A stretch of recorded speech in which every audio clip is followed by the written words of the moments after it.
Music chose me. It was always with me. It was always with me. I was never alone. Now I make the music that keeps people company. Now it's my turn.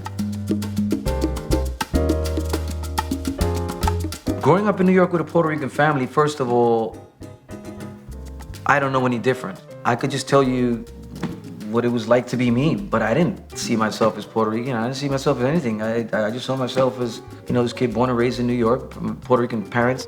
I was born and raised in the projects. It was a real fertile time for music. It was like a competition. They would put their speakers, I don't know why, outside, like pointing outside the window.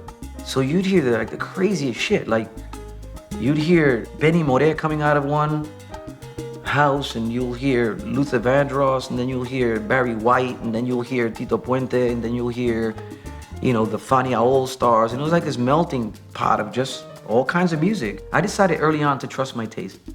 The people that fit in said I fit in. It was Little Louis Vega, Todd Terry, Jellybean Benitez at that time, Andy Panda, Kenny Dope, and I was a part of that movement. So they were beat makers, and I was a melody guy, and I was a vocal guy. And I was lucky that Little Louis took me under his wing, and they would call me the doctor. So whenever I got a beep, I knew that I had to go to a session.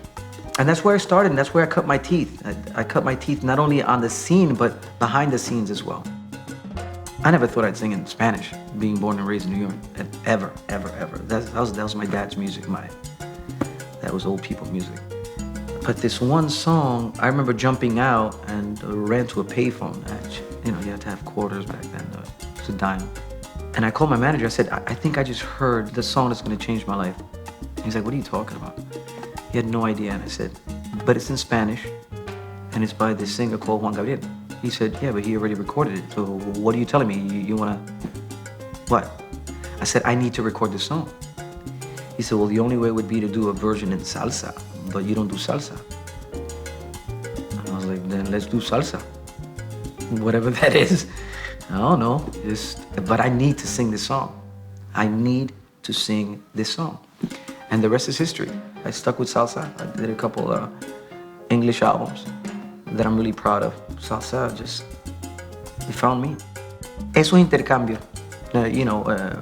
Those cultural exchanges. Fascinating to me. Puerto Rico is Tennessee. Puerto Rico is Georgia. Puerto Rico is Chicago. Puerto Rico is Florida. What I would tell people is that you might want to go to that little part of America and enjoy it. Because it's yours. All right? It's ours. And I say that as an American, a proud American. Puerto Rico's yours. Go down. Check it out. Learn a little bit. Put a little spice in your life. Back then when I started, there was salsa stations. As a genre, we need to get to fucking work. I got some good shit coming out. I'm gonna try to start that movement again. Hey, what's up, guys? This is Mark Anthony. Celebrate National Hispanic Heritage Month with the Nuestra Herencia playlist. You got that? Nuestra Herencia playlist. Listen now for free on Pandora. Check it out. Dope.